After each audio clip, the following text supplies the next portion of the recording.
Hello class, how we doing today? How's everything going? I want to wish you a blessed day, okay?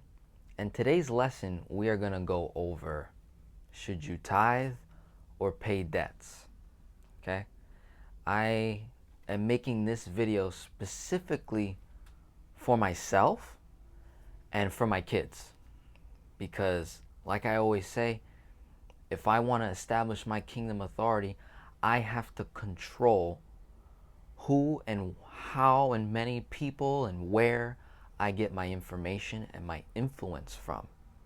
So if I'm the person that is the leader of my household when I get there, and I have my kingdom authority, and I am referencing to certain sources that's going to help me proceed in life, then I give my kids a much better chance at receiving the same wisdom, knowledge, and information that we all seek together so that we can avoid years of stress, mistakes, disappointments, right? Regrets, all that.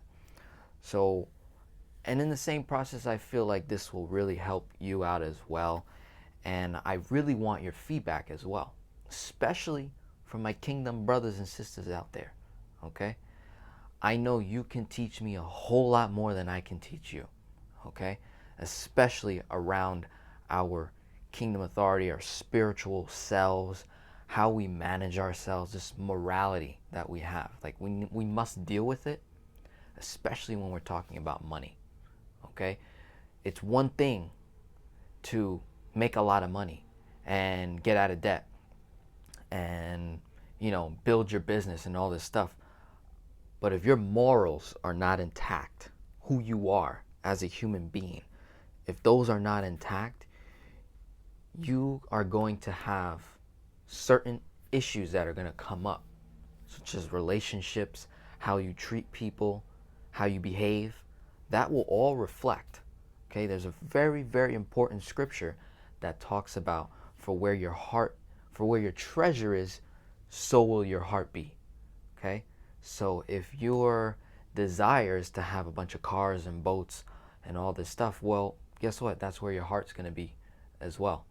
All right? If that's where your treasure is, then I don't know how faithful you can be to one husband, one wife, one family, one relationship, friendship, co-workers, things like that. I'm not sure. Okay? So let's dive into this. I really, really want to be very open-minded with it and just kind of take you along the path of what I'm doing. So I decided to throw my numbers up again, and they're always changing because, as a business owner, your income fluctuates. You continue to make more and more, and especially if you're on the 10X route, okay, especially if you're part of the 10X family, you know that your income is always going to be rising. You never plateau. That's not what the 10X rule says to do. Here are the numbers. Income, $6,500. We got expenses of $3,000, sometimes more, but I give it a nice range. Debt, remaining debt, about $9K. Cash flows about $2K. We have our line of credit, right? A personal unsecured line of credit for $10K, 15.99%, and we're doing velocity banking, right? We are leveraging debt to pay off debt, to increase cash flow, to lower expenses, to build our credit, or AKA capital, so that we can acquire assets, create more wealth, build our income, so that we never have to have this conversation whether or not I should give, whether or not I should tithe. What a ridiculous question that we adults have to decide. See, I'm trying to knock this out while I'm young, right? I'm trying to figure it out while I'm young now so that when I'm 40, it's not even a debate. I'm going to be like, man, I'm making $65,000 a month or $650,000 a month. 10%? Who are we kidding? Okay? So for right now, as a young individual, I'm like, you know what? I got to handle it now, right? So let's go over what are the challenges. Why does this topic come up a lot for Christians, Catholics, Jews, Mormon, whatever religion you're a part of, or even you're not a part of religion, but you honor this, you respect the whole idea of giving and receiving. But you're in this debate, you're in this problem. You're like, all right, what if I don't have 2,000 cash flow? What if I only have 200 cash flow? What if my cash flow is zero? How do I handle this? Right? Especially with the obstacles. So what are the obstacles? What are the challenges that most Americans face? Well, you've got debts. That's like the number one thing. That's why you came to this channel. You're like, dude, I want to learn how to pay off all my debt. Okay? The next thing is you don't have enough money. Okay? That's what this guy is for. 10x. Okay? You got to learn it. You got to get it down. Not enough money. And the third thing is we got to pay taxes already to the government in which we live in. So U.S. tax rate is anywhere around 10% to as high as 39%, depending on which bracket you're in. So that's a big chunk of my income already. And then if you're in debt, which most Americans are, 20 to 30% of your income just goes towards debt payments. Okay? So we're like 60% of our money already gone off the table. Bam. And then when it's all said and done, you're just trying to live. You're just trying to like live a life off 30% of your income. So the question is, where do I fit the tithe in this? How? I don't see any money left over. Do I pull from here by living frugally and become a minimalist and become bitter and cheap just so that I can tithe? Let me tell you something. God don't want that. You know, if there's one thing that I've learned so far reading the Constitution, okay, of our kingdom, is God don't need your money. He really don't. See, the whole point of the tithe, you know, going into this section, is some of the questions that I faced myself when I became born again, when I became saved, when I surrendered to everything, when I just surrendered to Him and was like, you know what? I don't know it all, but I think you do. I'm going to trust you, but I got questions, man. I got questions. Can you help me with this? So here were some of my questions, which is, what is the tithe? Right? I really did not comprehend the tithe right away. I really did not get it at first. It was really, really difficult for me. I was like, okay, is tithing the is it a tax? Is it mandatory? Is it not mandatory? I don't know. I hear a lot of people say different things, you know, or it has to be 10%, or can it be a little bit less? You know, what if I don't have money this week or something like that? So, you know, normal things that we face, right? So it's like, how do you deal with it? So I decided to read I decided to read my Constitution, right? And I went to a chapter called Deuteronomy, all right? And I started reading that whole thing where it goes over what is the tithe, what does it refer to back in Old Testament, and how does it refer to in New Testament, right? So in Old Testament, the tithe, and this is still remains till to this day in the New Testament, the tithe is a tenth, right? A tenth of what? A tenth of all your fruits and labor, basically your productivity. Okay, the tithe is a kingdom tax. So I was able to figure that one out. All right. Well, according to what the word says, the tithe was referring to not just money at first, right? In those times, it was agriculture, so it was your harvest. It was your crops that you had to give 10%. But here was the next question, was when do I make the payment? Because back in those times, would you agree, it takes some time to build a harvest, right? It takes some time to plant crops, to plant seed, right? So according to what I was reading in Deuteronomy, I mean that whole thing, right? I came to a realization. I was like, oh, maybe it's not weekly. Think about it. Does it make sense to, like, for some people that don't make a lot of money, I don't see how it makes sense to tithe every single week. I don't know where in the word does it ever tell me that. What I have seen is an annual tithe, right? Because it would take a couple of seasons to produce something, right? Of which you've been given by God, by the land, by the, the territory and what the resources that you've been given. It's going to take some time to what? Grow your income, to build a business, to build your harvest, to build your nest. So I look at the tithing as an annual thing. And the minimum, 10%. Anything above that is an offering or giving. So that was the other thing I had to figure out was, all right, there's tithing and then there's giving and offering, right? And then the last thing is, with the last two questions I had was, what's the alternative, like if there is one?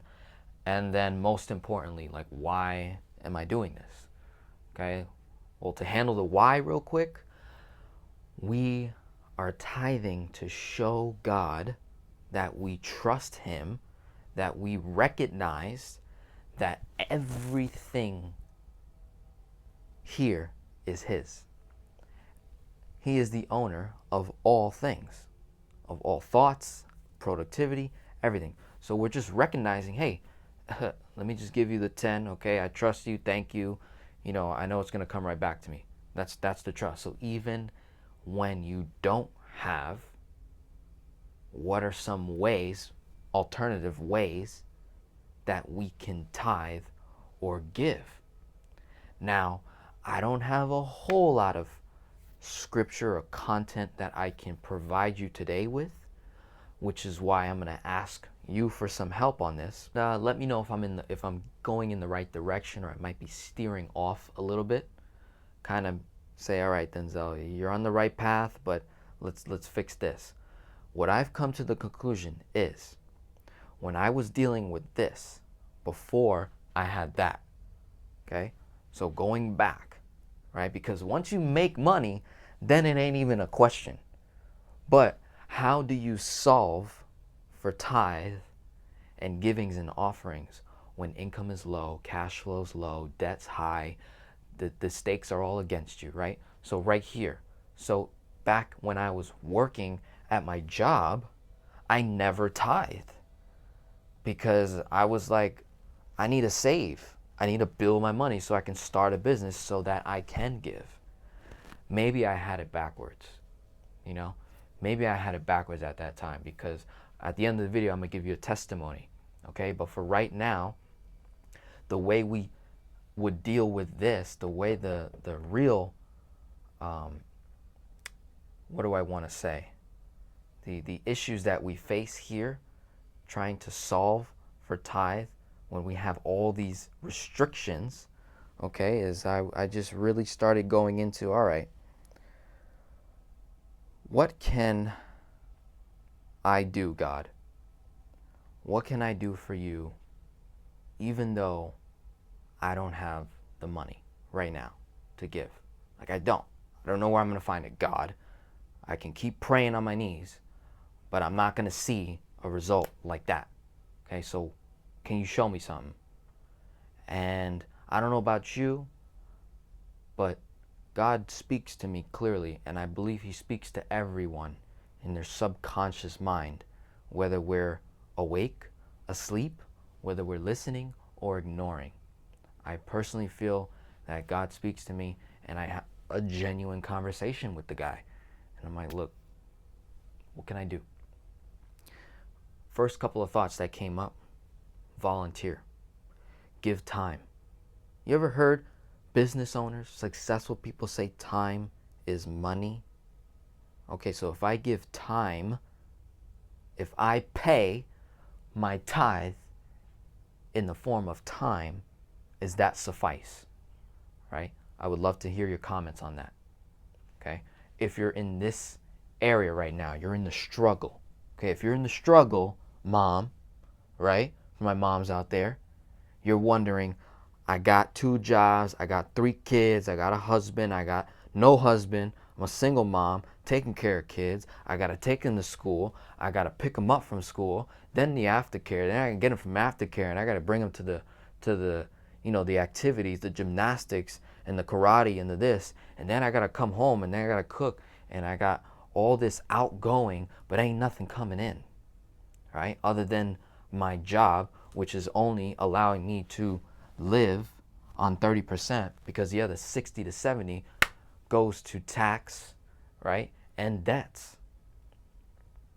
Which still poses the question, well, if I was doing velocity banking, velocity banking says to what? Take all income, dump it into the line of credit, take expenses out, keep cash flow in, do it again, right? Now, there's a lot of scenarios that I've ran where there is no tithe involved. And I'm like, dang, man. And then there are scenarios where we are including the tithe. I'll let you know this. Working with me, I will never compromise your tithe in our scenario of paying off debts, creating wealth, leaving a legacy behind for our family. I will never compromise the tithe, okay? So if you have in your expenses, if you calculated it already, that you've got 300 that goes to the church and then 200 for offerings or giving, if that's something that you do consistently, I promise you I will not compromise, okay? For people that are, look, I'm just looking for a way out, I'm like, listen, what I did was I just exchanged time for the tithe, okay? Let me know if I'm on the right path in that way. Another thing I did was I volunteered, or I would give some of my services for free to people, and I've done this throughout this whole channel so far. So I've given my service, all my thinking and time to dedicate to this, right? And to reach more people. So I consider that another form of tithing, but also offerings and givings and things like that. So I hope that's pretty clear. And to wrap up with a testimony, okay? Which was when I finally realized that when you trust in something other than yourself, which in this case for me, when I first started doing the YouTube channel, for the first month, I did it myself. And I only made $450. The second month, I did it myself and only made $1,300 or $1,200 the second month. The third month, I gave in. I said, Lord, I don't know what to do. I'm getting close. My line of credit is almost maxed out.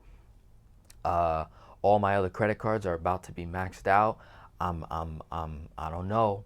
I got a lot of ums going on. Got on my knees, gave up, gave in. That third month, trusted in him. I was like, all right, I called so many people that month, that third month. And let me tell you, majority of the people that I called, I gave for free. I was like consultation after consultation, free. 30 minutes, an hour and a half, 2 hours, breaking down the numbers on paying off debt, doing velocity banking, doing infinite bank, just breaking it all down. That third month, I made $3,300. I was like, whoa, okay. That got me a little excited. So I did it a second month, gave even more, right? I did a couple of videos. There was a hashtag Giving Tuesday, and then another week went, and I did another day where I was like, hey, give whatever you want, and I do my full service, hour consultation, or, I even had people that didn't give anything, and I still called them, served them, helped them, right? Some of you know who you are that I've helped in the past.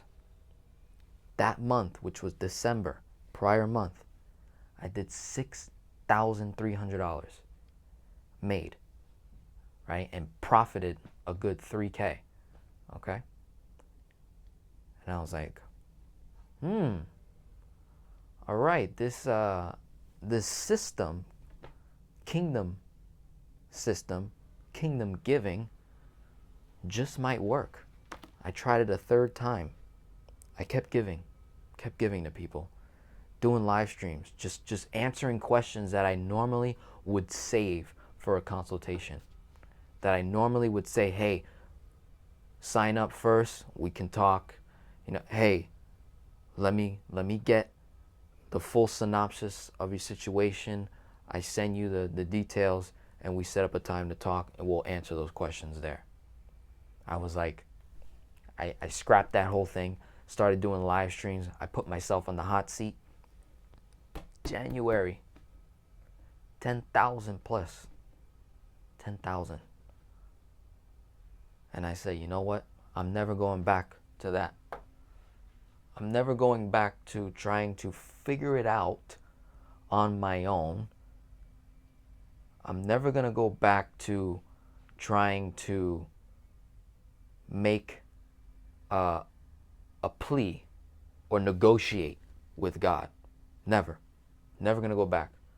Because once I realized that even though I didn't have, right, I still gave. Like in those first few months, right, I was stingy.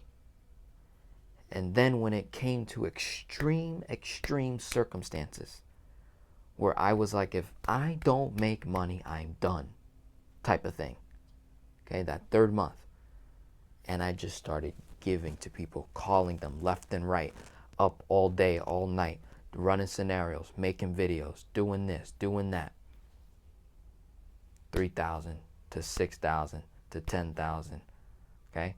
And then if you have a system, okay, which is velocity banking, and then you get your what? Your fantasy league in order, your sphere of influence, people that you get your information from. Is it the word, right? Is it a book, right? Is it a strategy? Is it going to be a strategy, or is it some kingdom, okay, authority? What is it? What is it for you? Answer that for me. Comment below. Let me know what you think. This is how I'm handling the tithe, and I just thought that we should just have a conversation over it and see where this goes and how you can implement velocity banking into your tithing, especially if you do it on an annual basis, right? Because the alternative also says in Deuteronomy that if you don't give for the year, right, that you can actually let it pile up and you give the third year where you give 30%. Okay, so you can technically wait every 3 years, right? Maybe it takes you a year, 2 years, 3 years to build your business, to create more income. As long as you make sure that in your heart that you're going to give, right? So even though you don't give every Sunday or every Saturday or every, time you go to church, that's okay. You calculate in your mind, all right, boom, 10%, 10%. All right, how much did I make this year? Okay, 10%. I'm going to hold that. I'm going to hold myself accountable. Year 2 goes by. Okay, I made this much, 10%. Add it to the other 10% in the third year, 10%. By then, you might have a very large line of credit. By then, you might be debt free. By then, your income might go up. Cash flow might go up. Now, the real question is, will you hold yourself accountable after 3 years? Will you pay that in one shot, in one lump sum? Bam. Whether it's to the church, whether it's to an organization. Because here's the other thing that I had to deal with myself that I'm still a little on the fence about. And which is, what if you're not a part of a church? Okay, what if you don't have a home church? Okay, and I read some scripture that talked about Christ being in all of us. Okay, so if he's in all of us and we give to people, does that suffice for giving and offerings? Whether you should tithe or not, I think the answer is pretty simple It has to do with trust, has to do with belief, has to do with surrender, okay? At the end of the day, we're trying to what? Acquire the system that will at least help us create some space to be able to give, right? So I want to wrap in closing, after giving my testimony, and just to say, hey, if you decide to work with me on this velocity banking journey, paying off debts, increasing cash flow, building credit, right? Increasing capital, anything that has to do with your personal finances, just know I'm not going to compromise the tithe in your situation. If you put it in there, we're going to honor it. Here are the alternatives is you can do an annual tithe, right? Or you can do every 3 years, okay? And that's in Deuteronomy. You can find that there, okay? According to Old Testament in the agricultural times, okay? And we can translate that into New Testament, okay? Where it still applies. The tithing is still legit, okay? Still applies. It's part of kingdom citizenship. It's part of being a part of a kingdom, just like, we live in the U.S., so we got to pay tax to the U.S. government. Same thing works with God's kingdom. Same thing, all right? So my name is Denzel. Hope this helps on the lesson, should we tithe or pay debts? God bless you. Have a wonderful day.